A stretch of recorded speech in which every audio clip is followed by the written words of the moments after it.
Hello guys, in this video I'm going to show you how to delete your account in the Booking.com application. The first thing you need to do is enter the app. Once you are done with that and you are in the home page, you should look at the bottom of your right corner and there you will find your profile. Press on it.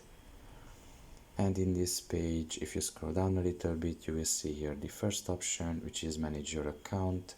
Press on that as well. And in this page you should select the third option, which is security, and here the last option, which is delete account. Now you have to select a reason why.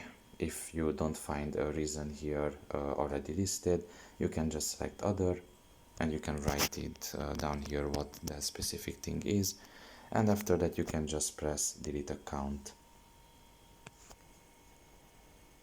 And basically they will send you an email, and with that you will receive a confirmation link, and with that confirmation link you will be able to delete your account.